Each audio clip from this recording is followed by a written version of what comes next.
We're in for a wild ride as we move into early February with heavy snow, heavy rain, and severe weather in the picture. And if that's not enough, record high temperatures followed by some very cold air. We got all of it for you here in the forecast. So if you are new to the channel, make sure to subscribe to the channel. We are already over 120,000 subscribers. Thank you all for getting me there, and definitely thank all the old subscribers, all the new subscribers, and all the supporters on the channel. Thank you so much. I definitely appreciate it. We're only a few thousand from 125,000. If you want to help me get there, make sure to subscribe to the channel. Follow along with all my detailed, accurate weather breakdowns right here on the channel. We do two-a-days, late morning, early afternoon, followed by an evening update. My evening update today will be on your February forecast, so be looking out for that this evening. Let's look here currently at what we are seeing for our temperature anomalies across the United States. And you can see we are going to be seeing a lot of warmer air than normal here across portions of especially the upper Midwest into the Great Lakes. And as we go through the week here, as we go into Tuesday and then eventually here on Wednesday, notice we see this big blob start to emerge across the northern plains. And this could be our record-breaking temperatures that'll be moving into the upper Midwest Thursday, January 30th, and then taking a run at the mid-Atlantic with our potential record-breaking temperatures Friday, January 31st. So a warm end to January is expected. Let's look at our temperatures for highs this afternoon. Here's what we expect across the western United States. Temperatures for the most part in the 20s and 30s, but further south we have some 50s, some 60s down here as well across California, parts of Arizona and New Mexico, including West Texas. We look at the central United States, another warm look here to the north. The freezing line goes all the way up there toward the Canadian-US border, and we're going to be seeing highs to the north in the 30s. Further to the south, the 40s and some of the 50s out there. So a mild day to say the least, and with sun-splashed skies as well, I might add. And then looking across the eastern United States, a little bit cooler to the north for Maine. We're up into the 20s, and then across Vermont, New Hampshire, upstate New York, we're in the 20s. Further to the south and west, we're in the 30s for the most part in the Ohio Valley and the Mid-Atlantic, and then some 40s, 50s, and some 60s down here further south, and even 70s down in Florida as we go into this afternoon. Let's look at our precipitation going through this week. Going to be an active week. We're going to be seeing a storm system that is emerging across the Four Corners region that will kick out across the plains and then eventually up toward the Great Lakes and Ohio Valley as we go deeper into the week. And it's going to be a moisture-laden system. You see the precipitation anomalies here, especially for northeast Texas, southeast Oklahoma into Arkansas and northern Louisiana, pretty far above average here for the week. So we're going to be keeping an eye on that. Let's walk you through the weather pattern. So as we go through today, we have a clipper system across Ontario moving into Quebec, and this is a wind-driven snow across this region, some gusty winds across the upper Midwest. Even though we have some sun-splashed skies, gonna look good outside, but also we're gonna see a lot of wind out there. So even our warmer temperatures will feel much colder across this region. Now as we go into tomorrow on Tuesday, we're gonna continue to see that clipper system track across southern Canada into southeast Canada, but also the Great Lakes. So if you're up near the Great Lakes, could be seeing some snowfall as we go into Tuesday. Now we're watching our system down here Tuesday across the Four Corners region. That could get our warm air advection going off the western Gulf. That means some drizzle, some light showers for southern central Texas as we go into Tuesday. And then especially as we go into Wednesday, notice the low pressure starting to deepen a little bit. Showers and storms will be possible Wednesday. Severe weather in isolated instances may be possible here in central Texas. And then as we go into Thursday, a severe weather threat will extend into parts of southeastern Texas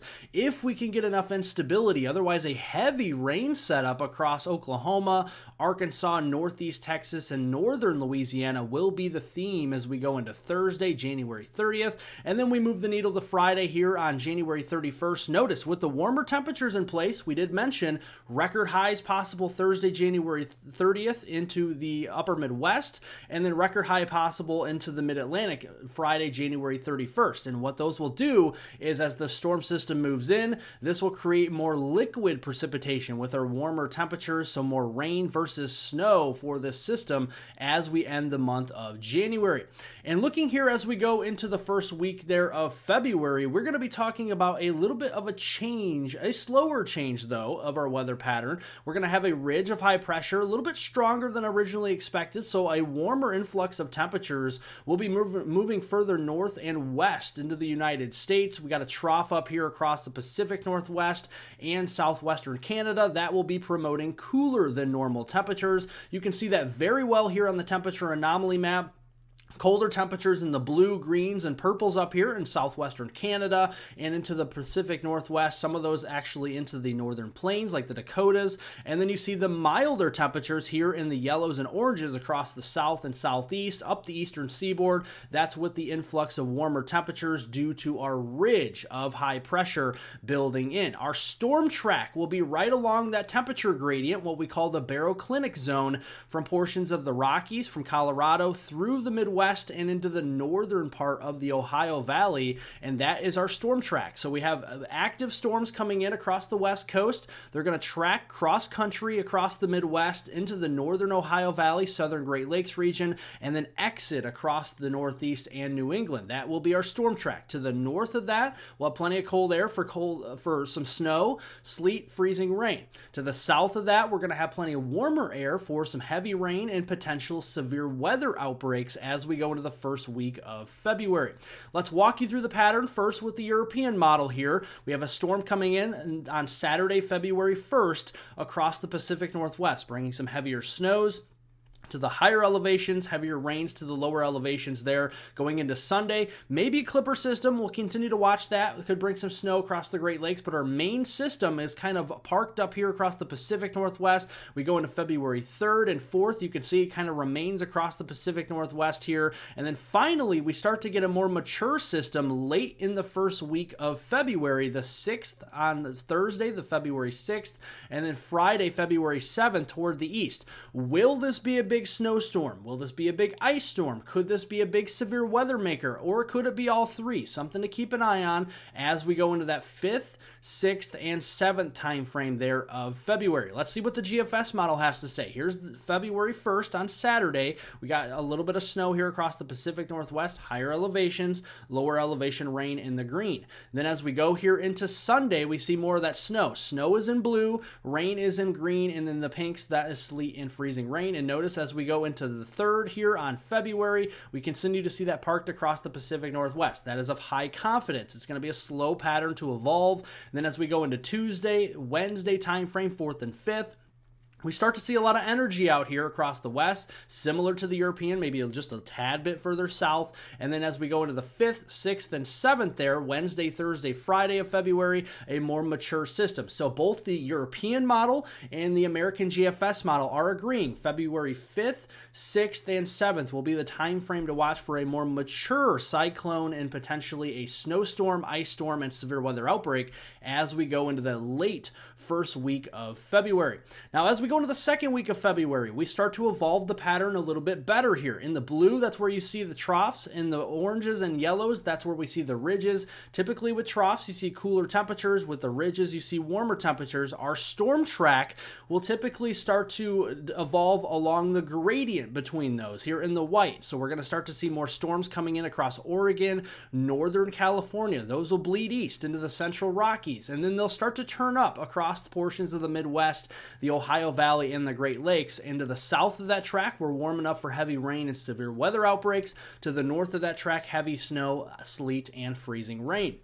Here's the temperature anomalies as we go to the second week of February, between February 9th and February 15th. And notice we're going to bleed a little bit more of that colder air further south. It won't go to the Gulf Coast like it did the first time as we go earlier in January, but it's going to be cold enough to support some wintry weather, especially up here to the north, areas that haven't seen a lot of wintry weather thus far. And this could bring that snow line just a bit further south as we go into especially the second week of February, the 9th through the 15th timeframe. Places like Chicago, Milwaukee, Des Moines, Kansas City, Detroit, Cincinnati, Louisville, and even as far south as Oklahoma City, Little Rock, Memphis, and Nashville. You folks have to watch the potential for some snow into the second week of February. Hey, if you're new here, make sure to subscribe to the channel. Again, thank you all for the 120,000 subscribers. I definitely appreciate it. If you want to help me get to 125,000, subscribe to the channel now. Follow along with all my detailed, accurate weather breakdowns on the channel. Like the video, give it a thumbs up. Share this video with friends, family, and on social media. We're going to have a February outlook forecast this evening, so turn on post notifications for that, for any videos, live streams in the future, so you are notified when that video drops this evening. And again, I hope everyone has a delightful rest of their Monday out there.